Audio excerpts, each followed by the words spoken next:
Rockets slammed into the ridge above our position and threw dirt 30 feet into the air. And through the smoke I heard rotors thundering in low, fast, and impossibly steady.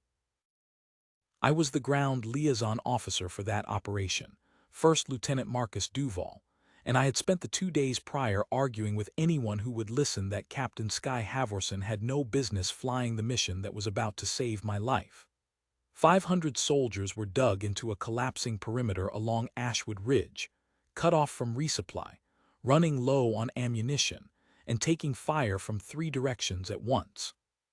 Command had tasked a single Kingfisher callsign helicopter to run close air support and pull out the worst of our wounded, and when I'd learned the pilot assigned was a woman, I'd said out loud, in front of my own commander, that we needed our best pilot on that stick, not our most convenient one.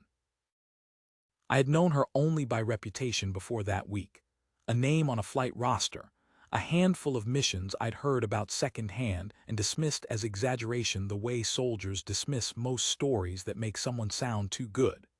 She'd flown with the 3rd Assault Battalion for 4 years by then, longer than most of the men who questioned her, but reputation only carries a person so far in a unit that hadn't watched her fly. I had watched plenty of pilots come through that base who talked a bigger game than they flew. I assumed, wrongly, that she was one of them. Women can't fly combat helicopters into something like this, I'd told Colonel Renner 2 days earlier, back at the forward operating base, my voice sharper than I should have let it get. Not a mission this hot. We need someone who's actually done it before. Renner had looked at me for a long moment before answering. She's done it before, Lieutenant, more than most men on this base, you'll see. I hadn't believed him. I'd gone so far as to request a different pilot through channels, a request that got quietly denied without explanation, and I'd spent the 2 days before the operation half convinced command was making a mistake that 500 men were going to pay for. Standing in that trench with rockets falling and half my platoon bleeding, I had exactly 90 seconds to find out how wrong I'd been. The radio traffic before her arrival had been chaos, 3 separate units reporting contact, our own fire support unable to get accurate coordinates through the smoke, and a Captain 2 positions over screaming for anything, that could take the pressure off his flank. I remember thinking, in the strange clear way you think things when you're certain you might die, that I hoped whoever was flying that inbound helicopter was better than I'd given her credit for. I had no idea yet how much better. Her helicopter came in under the smoke instead of over it, hugging the contour of the ridge so tight I thought for a moment she'd misjudged the terrain, and was about to put the aircraft into the rock face. She hadn't misjudged anything. She threaded a gap between 2 outcroppings no wider than the rotor disc itself, using the stone to break the enemy's line of sight, and opened up with her chin gun on a machine gun nest that had been chewing up our left flank for 20 minutes. The nest went silent in 4 seconds. "Ground element, this is Kingfisher."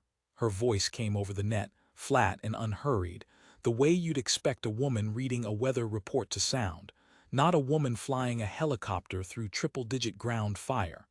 "I have eyes on your wounded. Mark your casualties with smoke and I'll bring them out in order of severity." I popped red smoke where Sergeant Cal Ibarra lay with a shrapnel wound in his thigh, blood soaking through the field, dressing faster than we could replace it. She acknowledged the mark within seconds and banked the aircraft into a hover so precise it looked stitched to the air, 30 feet off the deck, rotor wash flattening the smoke sideways, while her door gunner laid suppressing fire on the tree line to keep the enemy's heads down. My platoon sergeant, a grizzled veteran named Owen Petrick who had flown with a dozen pilots over 3 deployments, grabbed my shoulder and shouted over the rotor noise, "That's the tightest hover I've ever watched anybody hold under fire." Petrick was not a man who handed out compliments cheaply, and hearing it from him did more to shake loose my doubt than anything Colonel Renner had said 2 days earlier. What she did next was not luck.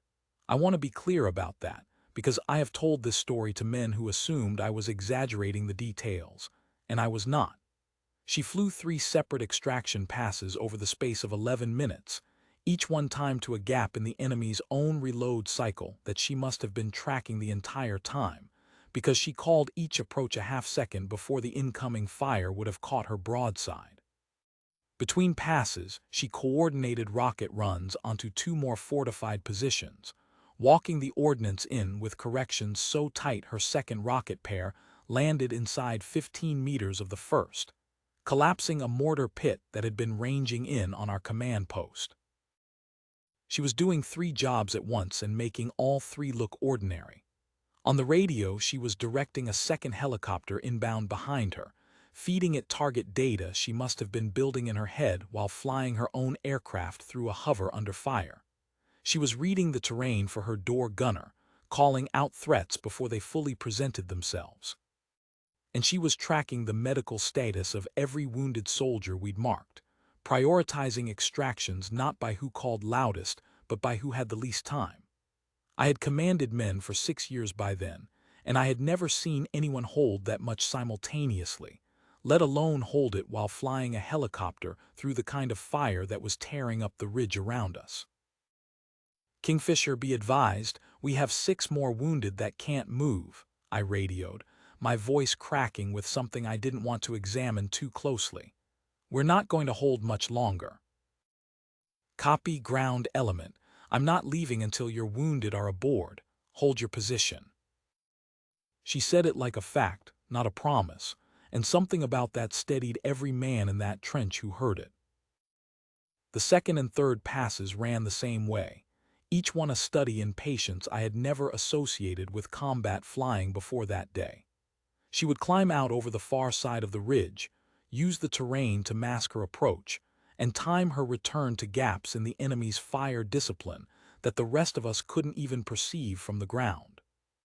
Between the second and third pass, a mortar round landed close enough to our position that I went down hard into the mud, ears ringing, and when I looked up her aircraft was already banking back toward us, unbothered, like the explosion had simply been noted and filed away rather than feared.